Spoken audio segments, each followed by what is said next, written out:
I'm working on writing the first draft of a novel. It's a first draft that I have been working on and off for about a year.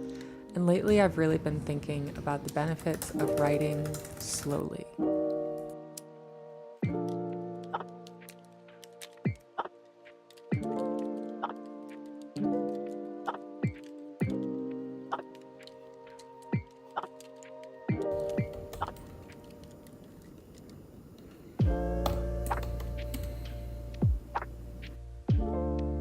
For most of this year, I had no choice but to work slowly on my creative writing project because I was working at the same time on finishing my doctoral dissertation, and that writing project obviously took priority.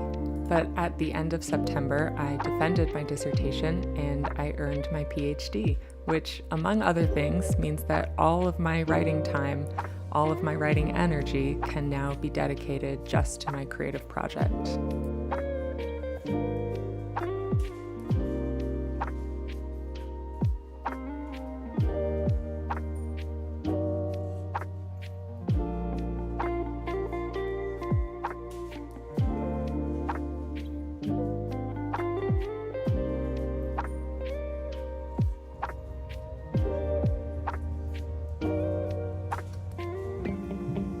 Shortly after my dissertation defense, in the beginning of October, I took a train from Barcelona to Avignon, and I spent a week and a half or so in southern France.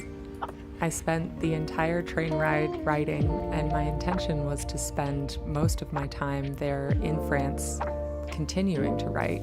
And I did spend time writing in the mornings while having my tea, or on afternoons when it was too rainy to go outside and do much of anything else, or just now and then when I wanted some time alone with my thoughts. I would sit down and open up that first draft and keep on chipping away. But I didn't want to spend all my time writing. I wanted to spend my time walking around all these tiny towns and food markets and having slow, lingering dinners, drinking wine, relaxing, just all around slowing down.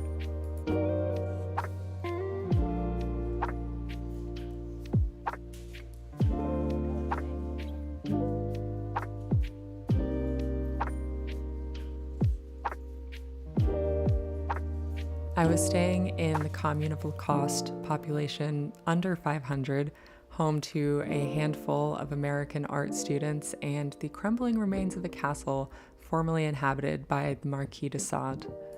It's this absolutely beautiful, peaceful area of Provence filled with so many vineyards and olive groves and lavender fields. I wrote more days than I didn't write. Some of those days I wrote 1,000 words. Some days I wrote only 300, and of course some days I wrote none at all. Because if faced with the choice between sitting at my laptop typing away or standing under an umbrella holding a pair of tongs in one hand and a glass of local rosé in the other, cooking dinner over a fire in a light evening rain, I will choose the latter, and I will not regret it. And some days I worked on writing my newsletter instead of my novel because apparently I am incapable of having only one writing project going for me at one time. Maybe that's a sign that I'm a glutton for punishment, but I'd prefer to think of it as a sign that I just really do love writing and I like to take on new projects. I like to give myself challenges. Still, sometimes the biggest challenge when it comes to writing is consistency, having a consistent practice, coming back over and over again to the same project, working away at it, even when the inspiration might be lacking.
By mid-October, I had returned back home, and even though I had lately been pretty consistent with my writing practice of sitting down and making time to work on my first draft, I was still starting to feel frustrated that I hadn't made enough progress in my first draft. I set this intention for myself that I was going to use the fall months to really dig in to my first draft, that I was going to reach 90,000 words, a full first draft of a novel that I could then edit. And I am still working through that challenge. I haven't decided to stop working on the novel by any means, but I have thought more critically about the fact that I put this goal to myself as get to 90,000 words as quickly as possible. As October drew to an end and November has started, I've been thinking more and more about how nice it is to write slowly, to let ideas emerge gradually, to sit with the project, to have a draft as kind of a companion that you spend your time with day after day, month after month. When I'm dedicating a full day to writing, I like to have something simmering on the stove all day, like broth or beans or a braising meat of some kind. For one thing, it makes for a great reward at the end of the workday. Writing is over, and then it's time to serve up a nice bowl of brothy chickpeas or turn a 10-hour stock into some spicy chicken soup. But aside from that, I also think there's a kind of symbiosis between a day of writing and a slow-cooked meal. I like having something simmering away for hours while I write for hours because I like to have something to do with my hands. I like to stand up from my computer and go stir or taste, adjust the heat, add more pepper.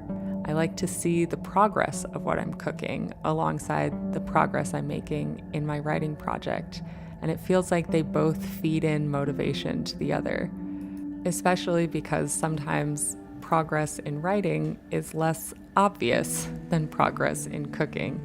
You can see when the meat starts to fall off the bone of some short ribs, but I might sit down to work for hours and barely write a full page. The time you put in does not always translate to a clear result. But the ideas are still simmering away and slowly developing, even if there's not necessarily a tangible result to go with it. Time spent writing is never time wasted, even if the writing itself doesn't turn out the way you want it to. And when that happens, it's really nice to have a tangible result of work to turn to in the form of a delicious meal. So it's been over a month since I finished my dissertation and was able to start dedicating all my writing energies to this first draft of my novel. And in that time, I have averaged a little less than 900 words per day. And I wouldn't exactly call that plowing ahead at an impressive pace. You know, we've all seen vlogs from people who write 5,000 words a day or more, and maybe I will try to have some days like that as my fall continues. Maybe I will dig into real marathon writing days and see how many words I can get through before I can't write anymore. I do love a writing challenge, after all. But for now, I'm also really embracing the experience of writing slowly, working away at a first draft gradually, and letting the ideas take their time to develop. It feels good to remember that it's the process that matters and not the product. I will reach a full first draft of this novel. Maybe it will even be 90,000 words. Maybe I'll even finish it within this year. But for now, I am just going to take my time.